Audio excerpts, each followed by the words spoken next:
नमस्कार, स्वागत है आपका एबीपी न्यूज में। आपके साथ मैं हूं नेहा पंत। सवाल यही बना हुआ है कि दिल्ली में किसकी बनेगी सरकार। इसको लेकर सस्पेंस बरकरार है। आपको बता दें कि अब से थोड़ी देर में यानी शाम 6:30 बजे हर्षवर्धन, जो कि बीजेपी की तरफ से मुख्यमंत्री पद के उम्मीदवार हैं, उनकी मुलाकात होगी दिल्ली के उपराज्यपाल से। दिल्ली में सरकार बनाने पर होगी बात। आपको बता दें कि बीजेपी सबसे बड़ी पार्टी है और ऐसे में आज मुलाकात होनी अब से थोड़ी देर में हर्षवर्धन की उपराज्यपाल से। हमारे साथ जानकारी के साथ जुड़ गए एबीपी न्यूज संवाददाता प्रफुल्ल श्रीवास्तव, उनसे बात करते हैं। प्रफुल्ल, थोड़ी देर में मुलाकात होनी है, क्या जानकारी मिल रही है? बीजेपी की क्या रणनीति होगी, क्या सोचा गया है बीजेपी की तरफ से? देखिए, अभी सभी नजरें जो है यहाँ पे उपराज्यपाल के निवास पर हैं, जहाँ 6:30 बजे बीजेपी का जो एक डेलीगेशन है जिसे हर्षवर्धन लीड कर रहे हैं वो यहाँ पहुंचेंगे और उपराज्यपाल के बुलावे पर वो यहाँ आ रहे हैं। सरकार बनाने का न्योता उन्हें मिला है, लेकिन क्या सरकार बनाएंगे या नहीं बनाएंगे, इस पर अभी तक बीजेपी ने कुछ भी स्पष्ट नहीं किया। हालांकि बीजेपी ये बार बार कह रही है कि उनके पास बहुमत नहीं है, 32 सीटें आई हैं जबकि 36 की जरूरत है, लिहाजा वो कोई जोड़ तोड़ नहीं करेंगे इसको करने के लिए। अगर कोई सामने से समर्थन ना दे तब तक वो सरकार बनाने की पहल नहीं करेंगे। तो फिलहाल बीजेपी अब तक यही कहते आई है। हालांकि 4 बजे बीजेपी के प्रदेश कार्यालय में एक बैठक हुई है जिसमें जो चुनाव लड़े थे जो लोग, उनको ये कहा गया है कि दोबारा से मेहनत की जाए। तो एक तरह से यही लग रहा है कि बीजेपी नहीं सरकार बनाने की फिलहाल पहल करने वाली है, लेकिन अभी इंतजार करना होगा 6:30 बजे का, जब डॉक्टर हर्षवर्धन यहाँ मुलाकात करते हैं और बाहर निकल के क्या बताते हैं कि क्या वो सरकार बनाएंगे या फिर नहीं बनाएंगे। जी, शुक्रिया प्रफुल्ल इस जानकारी के लिए। आप नजर बनाए रखिए स्थिति पर। अपडेट के लिए एक बार फिर आपके पास आएंगे, लेकिन अभी सवाल यही है कि जब बहुमत किसी को नहीं मिला है, कोई किसी से समर्थन लेने को तैयार नहीं है, तो सरकार कैसे बनेगी? आप और बीजेपी चुनाव की ताक में है। सिर्फ कांग्रेस आम आदमी पार्टी को बाहर से समर्थन देकर सरकार बनाने के पक्ष में है। जोड़ तोड़ से बीजेपी नहीं बनाएगी दिल्ली में सरकार। आम आदमी पार्टी भी कर चुकी है सरकार बनाने से इनकार। ऐसे में बड़ा सवाल अब भी कायम है, दिल्ली में सरकार कैसे बनेगी? बीजेपी सबसे बड़ी पार्टी है 32 सीटों के साथ, लेकिन उसके पास सरकार बनाने के लिए जरूरी 36 का आंकड़ा नहीं है। आम आदमी पार्टी को मिली 28 सीटें और कांग्रेस को रह गई 8, जबकि अन्य के खाते में गई 2 सीटें। इन नतीजों के बाद बीजेपी ने कहा वो विपक्ष में बैठेगी। आम आदमी पार्टी ने कहा कि वो ना तो किसी से समर्थन लेगी, ना ही किसी को समर्थन देगी। कांग्रेस ने कहा कि अगर आप सरकार बनाए तो वो बिना शर्त समर्थन देगी। बीजेपी और आप के इनकार के बाद आखिर सरकार बने तो कैसे बने? इस सवाल का जवाब इस बात पर निर्भर करेगा कि उपराज्यपाल क्या करते हैं। उम्मीद तो यही है कि सबसे बड़ी पार्टी होने के नाते उपराज्यपाल बीजेपी को न्योता दें। अगर बीजेपी ने मना कर दिया तो उपराज्यपाल आम आदमी पार्टी को न्योता दे सकते हैं। लेकिन अगर आपने भी मना किया तो फिर राष्ट्रपति शासन लगाकर दोबारा चुनाव कराना ही एकमात्र विकल्प बच जाएगा। मान लेते हैं कि बीजेपी सरकार बनाने को तैयार हो जाती है तो क्या होगा? अकाली दल की एक सीट के साथ बीजेपी के पास 32 सीटें हैं। एक और सीट का जुगाड़ हो सकता है। निर्दलीय रामवीर शौकीन कह चुके हैं कि मोदी कहे तो वो बीजेपी का साथ दे सकते हैं। ऐसे में बीजेपी का आंकड़ा पहुंच जाएगा 33, लेकिन जादुई आंकड़े से अब भी 3 सीटें दूर। अब कुछ विकल्प ऐसे हैं जो चले तो सरकार बन सकती है। विकल्प नंबर 1, अगर आप सदन से गैर हाजिर रहे। अगर बीजेपी सरकार बनाती है और विश्वास प्रस्ताव के वक्त आम आदमी पार्टी के विधायक सदन से गैर हाजिर हो जाते हैं तो फिर सदन की ताकत रह जाएगी 42। ऐसे में विश्वास मत हासिल करने के लिए जरूरत होगी सिर्फ 22 विधायकों की, जो कि बीजेपी आसानी से पूरा कर लेगी। विकल्प नंबर 2, अगर कांग्रेस सदन से गैर हाजिर रहे। अगर बीजेपी सरकार बनाती है और कांग्रेस जनादेश के सम्मान के नाम पर सदन से गैर हाजिर हो जाती है तो सदन की संख्या हो जाएगी 62, यानी बहुमत के लिए 32 विधायकों की जरूरत होगी, जो कि बीजेपी के पास है। विकल्प नंबर 3, अगर बीजेपी सदन से गैर हाजिर रहे। अगर बीजेपी उपराज्यपाल के पास सरकार बनाने से इनकार कर देती है और आम आदमी पार्टी को न्योता मिलता है और बीजेपी सदन से गैर हाजिर होती है तो फिर सदन की संख्या होगी 38। तब बहुमत के लिए जरूरत होगी 20 सीटों की और आम आदमी पार्टी की सरकार आसानी से बहुमत साबित कर लेगी। लेकिन सवाल यहाँ पर यही है कि ये सरकार कैसे बनेगी। विकल्प कई हैं। अब से थोड़ी देर में यानी 6:30 बजे हर्षवर्धन मुलाकात करेंगे उपराज्यपाल से, लेकिन इस बीच राहुल गांधी का अहम बयान आया है। ये कहा है राहुल गांधी ने कि आम आदमी पार्टी को बाहर से समर्थन देने पर कांग्रेस में विचार चल रहा है, और ये अपने आप में काफी अहम है क्योंकि कांग्रेस उपाध्यक्ष राहुल गांधी ने अब ये तस्वीर साफ की है कि आम आदमी पार्टी को बाहर से समर्थन देने पर कांग्रेस पार्टी विचार कर रही है। हमारे साथ आम आदमी पार्टी से नेता पंकज गुप्ता जी मौजूद हैं। पंकज गुप्ता जी, कांग्रेस ने लगातार ये बात कही है और अब तो राहुल गांधी ने भी ये साफ कर दिया है कि आपकी पार्टी को बाहर से समर्थन देने पर कांग्रेस गंभीरता से विचार कर रही है। सवाल यही है आपसे कि समर्थन वो देंगे तो आप लेंगे? नहीं, हम लोगों ने बहुत साफ साफ शब्दों में कहा है हमें कोई भी समर्थन नहीं चाहिए, ना कांग्रेस का ना बीजेपी का। तो मुझे समझ में नहीं आ रहा है कि समर्थन देने की बात क्यों हो रही है। अगर मैं चाहता हूं ये कहना कि अगर समर्थन इन्हें देना ही था तो उस समय देते जब हम जन लोकपाल की बातें कर रहे थे, पुराने समय से हम कर रहे हैं। उस समय अगर समर्थन की बात होती तो बात नहीं, लेकिन पंकज गुप्ता जी, स्थिति तो अभी वैसी ही है। बिना शर्त के कांग्रेस पार्टी आपको समर्थन देने की बात कर रही है। अगर वाकई में ऐसी स्थिति बन जाती है तो आपके हाथ में होगा कि कई ऐसे वादे जो आपने दिल्ली की जनता से किए हैं वो आप पूरे कर सके। नहीं, हमें नहीं मालूम ये बिना समर्थन के वादे, समर्थन के बिना किसी शर्त का समर्थन कैसे होता है, क्योंकि हमने पास्ट में देखा है, हिस्ट्री देखी है, ऐसा कोई समर्थन नहीं होता। और हम नहीं चाहते कि ऐसी कोई भी सरकार आए जो कि इस दिल्ली के नागरिकों के साथ एक धोखा सा हो। तो अब तक हमारा एकदम एक मत से हमारा यही सोचना है कि हम ऐसा समर्थन नहीं चाहते हैं। पंकज जी, आप कह रहे हैं कि पास्ट में आपने देखा है, लेकिन अभी तो बहुत कुछ नया हो रहा है राजनीति में। आपकी पार्टी का आना, 28 सीटें जीतना, ये भी बहुत कुछ नया है। और ऐसे में कांग्रेस के अध्यक्ष राहुल गांधी जो 3 दिन पहले कहते हैं कि मैं खुद आप पार्टी से बहुत कुछ सीखूंगा, और वही अगर बिना शर्त समर्थन देने की बात कहते हैं, दूसरी तरफ अरविंद केजरीवाल कहते हैं कि वो राजनीति करने नहीं आए हैं, वो सेवा करने आए हैं। तो आपका तो बड़ा उद्देश्य क्या है? बड़ा उद्देश्य तो दिल्ली की जनता का उस रूप में सेवा करना है जैसा आप चाहते हैं, और ये एक बड़ा मौका मिल रहा है। तो राजनीति में तो इसका मुझे लगता है कि जनता के हित में इसका आपको फायदा उठाना चाहिए। नहीं, आपका कहना ठीक है कि ये एक अलग तरह की राजनीति का प्रारंभ है और मैं इस बात को मानता हूं, किंतु फिर भी क्या हम पूरी तरह से इन सब बातों पर भरोसा कर सकते हैं या नहीं कर सकते? क्या हम ऐसा समर्थन चाहते हैं या नहीं चाहते? इसके ऊपर अभी तक हमने कोई भी चर्चा नहीं की है। अभी तक हमारा मंतव्य सिर्फ इतना है कि हम ना समर्थन देंगे ना लेंगे। ठीक है, आप कह रहे हैं किसी सूरत में समर्थन लेंगे ना देंगे। हमारे साथ कांग्रेस पार्टी से महाबल मिश्रा जी मौजूद है। महाबल मिश्रा जी, सवाल आम आदमी पार्टी यही उठा रही है कि वो तो चाहते ही नहीं आपका समर्थन। आप पहले दिन से ही क्यों लगे हुए हैं उनके पीछे कि हम समर्थन देना चाहते हैं? और अब तो कांग्रेस उपाध्यक्ष राहुल गांधी ने भी इस बात पर मोहर लगा दी है। देखिए, हम पीछे नहीं लगे हैं। दिल्ली की जनता जो उन पर स्नेह दिया है, जो जनादेश दिया है, और हमें जो जनादेश दिया है, उसको देखते हुए दोबारा चुनाव नहीं हो, इस दोबारा चुनाव नहीं हो, इसके लिए हम आप पार्टी को समर्थन करना चाहते हैं जो दिल्ली पर बोझ ना पड़े। 1500 करोड़ रुपया खर्च होगा एक चुनाव में, वो दिल्ली पर बोझ ना बने और सरकार चलावे। बहुत सारे वादाएं आप पार्टी ने किया, बहुत सारे वादा बीजेपी ने किया, हमें जनता ने नकारा है, इसमें दो मत नहीं है।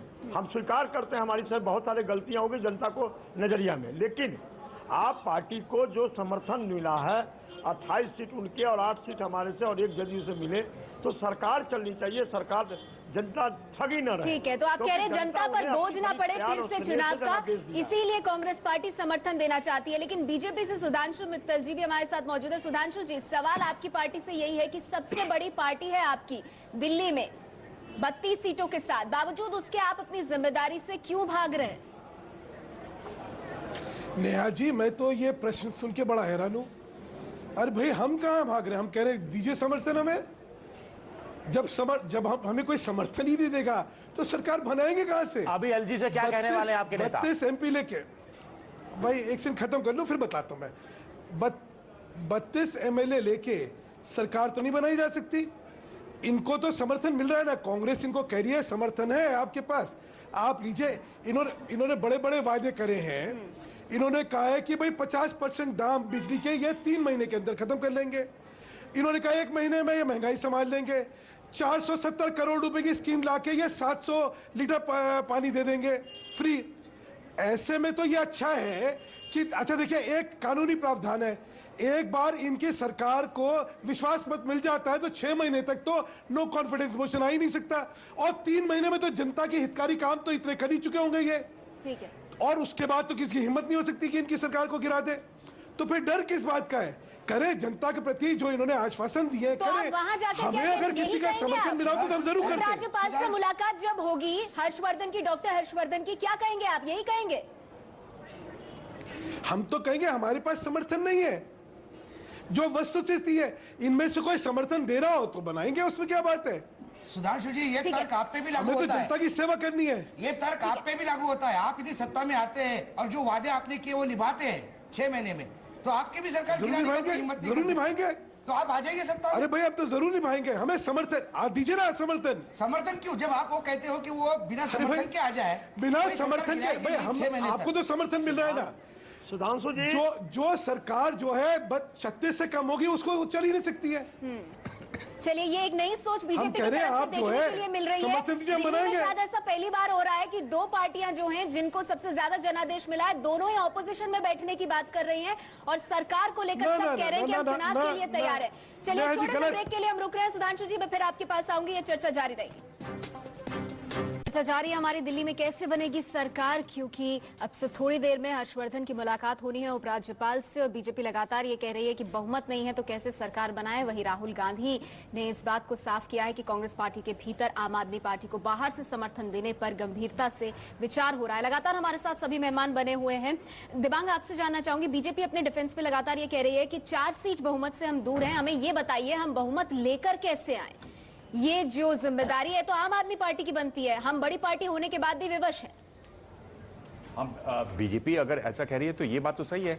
अगर आप देखिए कि बीजेपी कह रही है कि हम बना नहीं सकते, दरअसल में वो कोशिश नहीं कर रहे हैं, पर इसमें यह भी गंध आती है कि कहीं मजबूरी में महात्मा तो नहीं बन रहे। उनके साथ आएंगे कहां से 4 लोग? दूसरी बात यह है कि ये वो स्थिति नहीं है कि भाई आगे कोई बड़े चुनाव नहीं है, लोकसभा के चुनाव बहुत बड़े हैं। और आप देखिए कि ऐसा नहीं है कि बीजेपी ये सब खेल नहीं जानती है। हम सब जानते हैं ऑपरेशन लोटस हुआ था कर्नाटक में, बीजेपी ने क्या किया उसमें, उसने जेडीएस और कांग्रेस के करीब 20 विधायकों के इस्तीफे करवाए, उनको बीजेपी का टिकट दिया, वहां से चुनाव लड़वा के जीत गए, सरकार बना ली। हालांकि अभी येडियुरप्पा ने अभी कहा कि भाई वो बहुत एक गलत कदम था, ऐसा नहीं करना चाहिए था, पर बीजेपी को ये खेल आता है। मैं कुल मिला के ये कह रहा हूं कि आप पार्टी ने 2 काम किए, एक तो बीजेपी का मुख्यमंत्री पद का उम्मीदवार बदलवा दिया, और दूसरा इस तरह की जो राजनीति है, क्योंकि बड़े चुनाव आने वाले हैं, जवाब मैं ले लेती हूँ। सुधांशु जी, इसका कैसे जवाब देंगे? पहले तो किया आपने जोड़ तोड़। ऐसा है, अगर भाजपा ये तय करे कि अनैतिकता के साथ हम सरकार नहीं लेना चाहते तो उसमें भी किसी को दिक्कत है क्या? मैं तो हैरान हूं। दूसरा, दीपांग जी ने कहा कि इन्होंने उम्मीदवार बदलवा दिया। उम्मीदवार हमने अनाउंस कब करा था जो बदल दिया हमने? वो प्रदेश अध्यक्ष थे। हमने हमेशा ये कहा था कि एक अप्रोप्रिएट टाइम पे हम अपना प्रधान ये चीफ मिनिस्टर कैंडिडेट हम अनाउंस करेंगे, वही हमने करा। तो चीजों को सत्यता और परिपेक्ष में रखा सवाल यही है, आप जोड़ तोड़ पहले कर चुके हैं, अगर आप नैतिकता याद आ रही है तो क्यों क्या इसका क्रेडिट आम आदमी पार्टी को जाए, और क्या नजर लोकसभा चुनावों पर? इस पर आगे भी चर्चा करेंगे। मुझे एक ब्रेक के लिए रुकना पड़ रहा है। आप सभी मेहमान हमारे साथ बने रहे, लेकिन आपको बता दें अब से थोड़ी देर में हर्षवर्धन मिलने वाले हैं उपराज्यपाल से। दिल्ली में किसकी बनेगी सरकार, इसको लेकर उम्मीद है कि कुछ हद तक स्थिति साफ होगी। बने हुए इस खबर पर एक छोटा सा ब्रेक, जल्द लौटते हैं। की सरकार, इस पर हमारी चर्चा जारी है। अब से थोड़ी देर में हर्षवर्धन मुलाकात करने वाले हैं उपराज्यपाल से, लेकिन अब तक की चर्चा में जो बड़ी बातें निकल कर आई है उस पर नजर डाल लेते हैं। आम आदमी पार्टी से पंकज गुप्ता का कहना है कि कांग्रेस को समर्थन देना ही था तो जन लोकपाल को लेकर देना चाहिए था, हम ना समर्थन देंगे ना लेंगे। विजय विद्रोही मानते हैं कि आप सेवा के लिए आई है तो जनता के हित में कांग्रेस से समर्थन लेना चाहिए। महाबल मिश्रा जी का कहना है कि कांग्रेस दोबारा चुनाव नहीं चाहती है, इसलिए आपको समर्थन दे रही है, जनता ठगी ना जाए। वहीं सुधांशु मित्तल मानते हैं कि आपने जो वादे किए थे उनको पूरा करने के लिए उन्हें सरकार बनानी चाहिए, आपको डर क्यों लग रहा है? और लगातार जो दर्शक हैं वो भी अपनी प्रतिक्रिया भेज रहे हैं। कुछ दर्शकों ने अपनी प्रतिक्रिया भेजी है दिल्ली में किस तरह से सरकार बने, क्या माहौल है उसको लेकर के। कुंवर कृष्ण प्रताप सिंह कह रहे हैं कि बीजेपी के पास बहुमत नहीं है, कांग्रेस आपको समर्थन दे रही है तो आप सरकार बनाए, चुनाव के बोझ से जनता को बचाना चाहिए।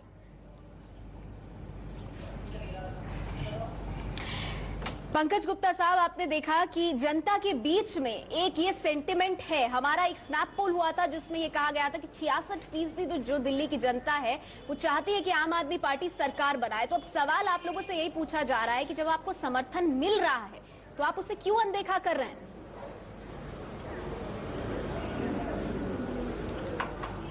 बड़ा सिंपल सा इसका जवाब है, साधारण सा जवाब है कि जो समर्थन है वो क्या है, कैसा है, आप सब जानते हैं। हम ऐसी कोई भी सरकार नहीं चाहते जिससे जो हम अपनी पॉलिसीज हैं ठीक ढंग से इम्प्लीमेंट नहीं कर सकें। हमें पूरा विश्वास है कि अगर हमें दोबारा चुनाव लड़ना पड़े तो हम उसे भी लड़ सकेंगे और हम पूरी बहुमत के साथ जब सरकार में आएंगे। जो बात यहाँ पर पंकज गुप्ता कह रहे हैं कि दोबारा चुनाव हुए तो हमें बहुमत भी मिल जाएगा, नजर क्या उसी तरफ है और फिर कहीं ना कहीं लोकसभा चुनावों की तरफ भी। और अभी दिल्ली में क्या होगा इसको लेकर ज्यादा चिंता नहीं है आम आदमी पार्टी की। असल में दोनों बड़ी पार्टियां जिनको सबसे ज्यादा सीटें मिली हैं, बीजेपी और आप पार्टी, दोनों ही की नजरें बुनियादी तौर पे वो लोकसभा चुनाव पे हैं। अगर ये लोकसभा चुनाव एक साल बाद होने वाले होते तो ये दोनों ही पार्टियां अपनी अपनी तरह कोशिश करती हैं सरकार बनाने की। आप भी कांग्रेस के साथ जा सकती थी और बीजेपी भी जिस नैतिकता की बात कर सकती है उसको पीछे रखकर और तोड़ फोड़ करके सरकार बना सकती थी। मगर क्योंकि लोकसभा इलेक्शंस बिल्कुल सर पे खड़े हैं तो कोई भी रिस्क लेना नहीं चाहता। इसलिए अब जो चीजें सामने नजर आ रही हैं वो यही है कि दिल्ली में राष्ट्रपति शासन ही हो। महाबल मिश्रा जी। काजी जी शहर का अंदेशा। देखिए भाई मैं एक चीज आऊंगी आपके पास, महाबल मिश्रा जी से हमारे पास 32 है, उनके पास 37 है। कोई ये नहीं पूछा भाई 37 का बहुमत तुम्हें प्राप्त है, क्यों नहीं सरकार बना रहे? जनता की आकांक्षा को पूरा आपकी जिम्मेदारी से जनता को वायदा करा है, तुमने टाइमलाइन दी है कि 3 महीने में हम ये करेंगे, 6 महीने में हम ये करेंगे, आप करो। किसी की आवाज वही आप भाग रहे हैं जिम्मेदारी से। आप पार्टी 50%, आप वो जिम्मेदारी से भाग रहे हैं। जनता ठगी हुई है। आप दोनों मिलकर कॉमन मिनिमम प्रोग्राम बना के सरकार चला सकते हैं, क्योंकि आपकी दोनों के मैनिफेस्टो एक है। आपके मैनिफेस्टो में 30% बिजली बिल कम करेंगे, भ्रष्टाचार मुक्त सरकार बनाएंगे, ई गवर्नेंस करेंगे, वही है आप पार्टी का। तो दोनों पार्टी मिलकर ये जनता को ठगने की प्रयास ना करें। जनता चाहती है चुनाव नहीं हो, दिल्ली पर बोझ नहीं पड़े, और आप सबसे बड़ी पार्टी है, आप बनाइए, क्योंकि 32 से 33 आपके पास समर्थन है। महाबल जी, आप इन दोनों की सरकार चाहते हैं या आपको समर्थन देना चाहते हैं? पार्टी बनाती है तो हम उसको समर्थन देने के तैयार हैं। महाबल जी, आप बीजेपी और आपकी मिलीजुली सरकार चाहते हैं या आप आपकी सरकार चाहते हैं जिसको आप बाहर से समर्थन देने की बात कर रहे हैं? राहुल गांधी भी उस पर विचार कर रहे हैं। नहीं, राहुल गांधी आपको बाहर से समर्थन देने की बात कहा है, उस पर दो मत नहीं है। मैं आपको कहता हूं बीजेपी भी अपनी जिम्मेदारी से क्यों भागते हैं? 33 है। यदि बीजेपी सरकार बनाती है, क्या जिम्मेदारी से भाग रहे बताइए। मैं आती हूँ आपके पास, आप ही के लिए सबके पास सवाल। दैनिक जागरण से प्रिंसिपल कॉरेस्पॉन्डेंट अजय पांडे जी भी हमारे साथ मौजूद हैं, उनकी भी प्रतिक्रिया लेना चाहूंगी। अजय पांडे जी, ये क्या दिल्ली की ऐसी स्थिति बन रही है कि दो पार्टियां जिनको सबसे ज्यादा जनमत मिला है वो इस वक्त ये कोशिश कर रही है कि हम में से पहले ऑपोजिशन में कौन बैठे? ये स्थिति पहले देखने के लिए नहीं मिली कभी। बड़ा सवाल ये है कि जनादेश किसके पक्ष में है। सबसे बड़ी पार्टी भाजपा है, दूसरे नंबर पर आम आदमी पार्टी है। यह एक बड़ी अजीब सी स्थिति है कि किसी के पास बहुमत नहीं है, और इस वक्त तीनों ही पार्टियां अपनी अपनी फेस सेविंग कर रही हैं। बीजेपी यह मैसेज देने की कोशिश कर रही है कि हमारे पास बहुमत नहीं है, हम कैसे सरकार बनाएं। और खुर्रम भाई की इस बात से मैं बिल्कुल सहमत हूं कि यदि लोकसभा चुनाव नहीं होते और भाजपा की नजर लोकसभा पर नहीं होती, आम आदमी पार्टी की नजर भी अब लोकसभा पर है, और कांग्रेस की तो है ही, तो शायद इस तरह की बात नहीं होती। इसलिए बात हो रही है कि तीनों को डर है, और आम आदमी पार्टी एक ऐसी पार्टी के रूप में उभरी है कि आज यदि किसी भी प्रकार से उसको कोई नुकसान होता हुआ दिखता है भाजपा या कांग्रेस की तरफ से, तो ये जो नुकसान पहुंचाएगा उसे जनता भारी नुकसान पहुंचा देगी। आपकी नजर सुधांशु जी, आपकी पार्टी की सिर्फ और सिर्फ लोकसभा चुनाव पर है। भाई अगर अच्छी बात की तरफ नजर है तो कोई बुराई है क्या? आप लोग सब लोग क्या कहना चाहते हैं कि हमें जो है कांग्रेस को तोड़ना चाहिए, हमें आम आदमी को तोड़ना चाहिए, हमें अनैतिकता दिखानी चाहिए, अनैतिकता कहना चाहते क्या? आप लोगों को ये कहना चाहिए कि देखिए आम आदमी पार्टी के पास 28 है, कांग्रेस के 8 उनको समर्थन देने को तैयार है। आप सरकार बनाइए, समर्थन देंगे और यही समर्थन को लेकर सरकार बनाइए। और मैं ये कहना चाहता हूँ कि भाजपा बिल्कुल कोई सरकार गिराने में इंटरेस्ट नहीं रहेंगे। मैं ये कह रहा था कि गडकरी जी जो पूरे दिल्ली के इंचार्ज है, उन्होंने ही नागपुर में म्यूनिसिपल कॉर्पोरेशन ऐसे ही बनाई थी और Nagpur municipal corporation Delhi government इतनी ही है। तब तो वहां पे एमएनएस के लोग भी चल गए थे, इंडिपेंडेंट भी चल गए थे, आरपीआई के भी चल गए थे। जो लोगों ने पानी पी के बीजेपी को कोसा, उनको सबके साथ मिलके उन्होंने अपना वहां सत्ता स्थापित की बीजेपी की। ऐसे कई उदाहरण है। कोल्हापुर जिला परिषद में कांग्रेस शिवसेना और बीजेपी समर्थन मिला ना, यहाँ पे समर्थन नहीं मिल रहा है। मैं आपसे क्या कह रहा हूँ कि कोई हमें समर्थन दे, हम सरकार बनाएंगे। समर्थन वहां नहीं मिल रहा था, समर्थन के लिए आप अप्रोच तो करें। आप बहुत बताइए कि आपने अप्रोच किया और मिला नहीं। देखिए ये बैठी आम आदमी पार्टी समर्थन दे रही है क्या? कांग्रेस बैठी है समर्थन दे रही है क्या? मतलब बीजेपी लोग आए हमें समर्थन दे तो हम लेंगे, वरना नहीं। यानी इससे पहले बीजेपी ने हमेशा इंतजार किया है कि लोग आए समर्थन दे और फिर बनाएंगे सरकार। देखिए ये साफ तौर पर इन लोग ये पार्टियां मानेंगे। सुधांशु जी मैं जवाब सुनिए। ये दरअसल में ये जो आप पार्टी है ये उसका इफेक्ट है, उसका इम्पैक्ट है और उसके साथ ये बात जुड़ी हुई है कि बड़े चुनाव लोकसभा के जल्दी होने वाले। नया हो क्या रहा है कि ये जो दो पार्टियां हैं ये एक तरीके से बौखलाई हुई हैं। इनको समझ नहीं आ रहा कि ये आप पार्टी इतनी ज्यादा सीटें कहां से ले गई। तो अब ये उनको पिन करना चाहते हैं कि चलिए आप इतनी सीटें तो ले गए, अब आप कुछ करके दिखाइए। ये उनके लिए एक अच्छा डिफेंस है, एक अच्छी रणनीति है जिसमें वो आपसे ये कहें कि आप अपने आप को साबित करके दिखाइए। जबकि आपका ये कहना है कि वो ना इनसे समर्थन लेगी ना उनसे लेगी, क्योंकि दोनों पार्टियों को वो भ्रष्ट मानते हैं। और मेरा ये कहना, एक मिनट मैं अपनी बात पूरी कर लूं। मेरा ये कहना है कि लोकतंत्र में अगर इस तरह से फैसला नहीं हो रहा तो आप दोबारा चुनाव करवाइए, चुनाव में जाइए। लोकतंत्र में निहित है चुनाव से डरना नहीं चाहिए। और ये जो लोग कह रहे हैं कि भाई चुनाव थोप रहे हैं, कोई नहीं थोप रहा, चुनाव करवाइए। अगर फैसला नहीं आ रहा अब तो जनता फैसला देगी। सुधांशु जी फिर सवाल तो ये भी बनता है ना कि अगर दिल्ली में आपको अभी सरकार बनाना अनैतिक लग रहा है, जिस तरह के अभी सर्कमस्टेंसेस हैं, आप लोकसभा में क्या करेंगे? 272 प्लस अगर नहीं मिलता, पूर्ण बहुमत नहीं मिलता, जो केजरीवाल ने क्या कहा, तब क्या आप चुपचाप बैठे रहेंगे? आप कहेंगे नहीं 2 सीट भी हम कम है बहुमत से तो हम नहीं बनाएंगे सरकार। नेहा जी भाजपा मैं बोल लूं, अब आप सब लोग बोलिए, मेरे से भी सुन लीजिए ना। कर रहा है जहाँ सुविधा होती है। अच्छा 1 मिनट बोलने दीजिए, फिर आप जो कहिएगा सुनूंगा। कर्नाटक में क्या किए थे? हाँ जवाब ले लेते हैं। पार्टी तो आप नहीं तोड़ते हैं, आप कौन से दूध के धुले हुए हैं? सरकार बनाइए आप। अरे कांग्रेस भी यही करती है। कांग्रेस कौन सी दूध की ढुली है? पिछली बार राजस्थान में आप दोनों का एक ही चाल है। 6 को अपनी पार्टी में मिला लिया था ना। बीएसपी का क्या हुआ था पिछली बार राजस्थान में? 6 को आप निकल गए। बहुत सारे सवाल सुधांशु जी के लिए। संसद में क्या हुआ जी सुधांशु जी? जेएमएम के एमपी के साथ क्या हुआ? देखिए हम उसी स्थिति में होते हैं। छोड़ दीजिए, आप ये सब बातें मत कीजिए। सुधांशु जी संक्षेप में तो ज्यादा अच्छा है। सुधांशु जी संक्षेप में लोकसभा में भी नहीं करेंगे फिर जोड़ तोड़ की राजनीति लोकसभा चुनाव के बाद? नेहा जी अगर हमें वाजिब समर्थन नहीं मिलेगा तो नहीं करेंगे। अगर राजनीतिक संगठन जो है आके हमें समर्थन देंगे, हम जोड़ तोड़ के लिए लोगों के अंदर सेंध मार के सुधांशु जी आप ऐसा कह रहे हैं आपसे जेडीयू अलग हो गया। और ये बात 2009 में अजीत सिंह थे, वो अब नहीं रहे। येदियुरप्पा कर्नाटक में अलग हो गए हैं और आप मानते हैं कि पूर्ण बहुमत मिलेगा और नहीं मिलेगा तो लोग आएंगे आपके पास चल के। अभी तो ऐसी स्थिति दिख नहीं रही। अगर राजनीतिक संगठन हमारे पास आएंगे तो ठीक है समर्थन के साथ, नहीं तो हम सरकार नहीं बनाएंगे। जैसे यहाँ पे कह रहे हैं कि अगर किसी का समर्थन वैध समर्थन मिलेगा तो सरकार बनाएंगे, अगर वैध समर्थन नहीं है तो हम अनैतिक कार्य करके समर्थन किसी तरह जोड़ना नहीं करने वाले। चुनाव से पहले आपको ये कहना सूट करता है? इस टाइम में गलती क्या है? चुनने से पहले चुनाव के नतीजे आने तक आप ये ऐसा जरूर कहें। परिभाषित हो रहे हैं। चलिए चर्चा हमारी आगे भी जारी रहेगी। ब्रेक पे जाने से पहले दर्शकों को बता दें कि हर्षवर्धन जो है वो मिलने जाने वाले हैं राज्यपाल से। दिल्ली में कैसे और किसकी बनेगी सरकार, इसी को लेकर होनी है चर्चा।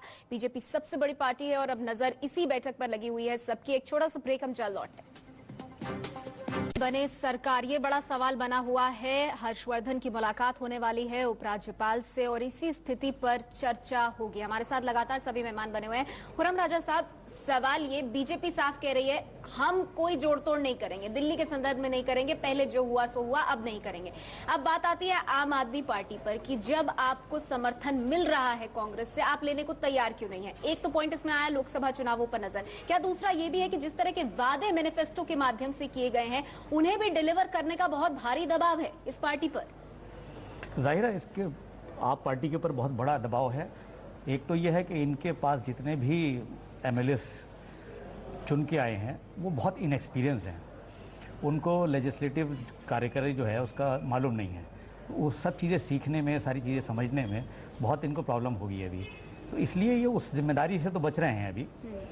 मगर ऐसा नहीं है कि अगर लोकसभा चुनाव नहीं होते तो ये नहीं बनाते, ये कांग्रेस का समर्थन ले सकते थे, क्योंकि केजरीवाल ने कई बार अपने स्टैंड चेंज करे हैं। केजरीवाल पहले ही कहते थे हम राजनीति में नहीं आएंगे, मगर बाद में राजनीति में आए। इस वक्त सबसे बड़ी जो सामने समस्या है इनके लिए वो लोकसभा चुनाव है, जो एक दिल्ली के चुनाव इनके लिए लॉन्चिंग पैड बन गया है। देखिए, ये भी एक मत निकल कर आ रहा है कि लोकसभा चुनाव पर अब आपकी नजर है, जो आपको रिस्पांस मिला है दिल्ली में, उसके बाद अब सीधे लोकसभा चुनाव पर नजर है, इसीलिए एक मौका मिल रहा है दिल्ली में सरकार बनाने का, लेकिन आप उस पर विचार नहीं करना चाहते। नहीं, ये बिल्कुल गलत है। लोकसभा चुनाव पर हमारी नजर है। हम ये जरूर कह सकते हैं कि हम लोकसभा में जरूर जाएंगे। अब जनता का प्यार हमारे साथ है और जनता के प्यार ने हमें ये भरोसा दिया है कि हम बड़ी लड़ाई लड़ें और उस लड़ाई में पूरी शक्ति के साथ जाएं। नहीं, एक सवाल आपसे गुप्ता जी, लड़ाई को लड़ने के लिए हम दिल्ली में किसी का भी साथ ले लें, ये बिल्कुल गलत है। पंकज गुप्ता जी, एक सवाल आपसे पूछना चाहते हैं। चुनाव नहीं होता तो हम दिल्ली में कांग्रेस जी की सरकार। पंकज जी, एक सवाल है आपसे। एक सवाल आपसे पूछना चाहते हैं कि आपको अगर बीजेपी सरकार नहीं बना पा रही है, पंकज गुप्ता जी, एक सवाल है कि यदि भाजपा सरकार नहीं बना पा रही है, कांग्रेस आपको सपोर्ट कर रही है, बहुमत आपके साथ हो जाएगा विधानसभा में, आप क्या सरकार बनाने से डर रहे हैं? क्या आपको ऐसा लग रहा है कि आपने जो वादे किए हैं उसको आप पूरा नहीं कर पाएंगे? इस सवाल का जवाब डर से नहीं है। इस सवाल का जवाब है कि हमारी अल्पमत सरकार होगी। एक 28 विधायकों की सरकार लेकर हम सरकार चलाएंगे कैसे? कांग्रेस सरकार समर्थन लेना आपको समर्थन दे रही है, समर्थन दे रही है आपको। पंकज जी, कांग्रेस समर्थन दे रही है आपको बाकी बिना शर्त के। एक मिनट, आपने मुझसे सवाल पूछा, आपने मुझसे सवाल पूछा तो आप मुझे जवाब देने दें। सवाल ये है कि हम जिस पार्टी का समर्थन चाहते ही नहीं, वो हमें समर्थन दे भी तो हम उसका समर्थन क्यों लें? आप इस बात का जवाब दें, हम क्यों लें उनका समर्थन? कुछ कहना चाहते हैं गुप्ता जी, यदि उनका हृदय परिवर्तन हो गया है, राहुल गांधी ने कहा कि हम बाहर से समर्थन देंगे, सशर्त, कोई शर्त नहीं होगी, यदि किसी का हृदय परिवर्तन हुआ है तो उसको एक्सेप्ट करने में आपको क्या है? राजनीति में तो विचारधारा बदलती है। हृदय परिवर्तन राहुल जी कह रहे हैं, मैं इसका बताता हूं। मैं कह रहा हूं आपको, आप 6 महीने की पहली बार यदि आप मैं बता रहा हूं, मैं समझ गया आपका विश्वास का मत प्राप्त होता है, आपके पास 6 महीने का टाइम है डिलीवरी का। मैं आपका सवाल समझ गया। मैनिफेस्टो में बहुत सारी चीजें हैं जो 3 महीने में करना है। जवाब देने देते हैं उन्हें। पंकज जी, चुनाव का जो 100 करोड़ का बोझ पड़ेगा उसको भी ध्यान में रखते हुए वो समर्थन देना चाहते हैं। अब जवाब ले लेते हैं। जी पंकज जी, मैं 1500 करोड़ खर्च होता है चुनाव में, 100 करोड़ नहीं। 2 सवाल पूछे दिल्ली की जनता का, अरे सुनिए, जवाब सुनिए। नुकसान होगा।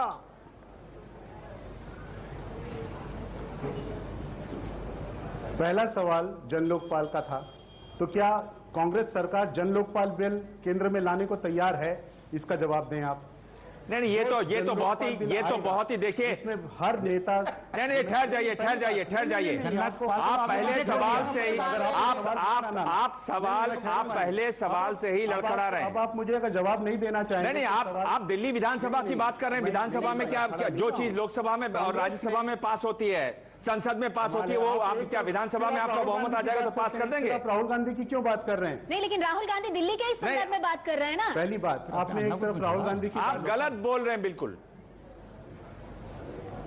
गलत बोल रहे हैं। नहीं नहीं, मैं बिल्कुल गलत नहीं बोल रहा हूँ। क्या आपने हृदय परिवर्तन की बात की है। क्या आपको दिल्ली में बहुमत मिल जाता तो क्या आप सदन में पास करवा लेते लोकसभा और राज्यसभा में अगर लोकपाल बिल? अरे गुप्ता जी, ये तो अनएंडिंग है। आप कहोगे कि आज ये लोकपाल बिल, कल कहोगे चाइना बॉर्डर इशू सॉल्व करो तो हम समर्थन लेंगे, परसों कहोगे तो आजाद कश्मीर हमारे पास आए तो करोगे। ये तो अनएंडिंग है। दिल्ली का चुनाव दिल्ली के मैनिफेस्टो पे लड़े हैं, मैनिफेस्टो पूरा करने के लिए नहीं पंकज जी, सवाल सबका यही है कि आपको दिल्ली विधानसभा में एक जनादेश मिला है, जनमत मिला है, आप उसी पर क्यों नहीं रहते? आप नेशनल पिक्चर की बात क्यों कर रहे हैं यहाँ पर?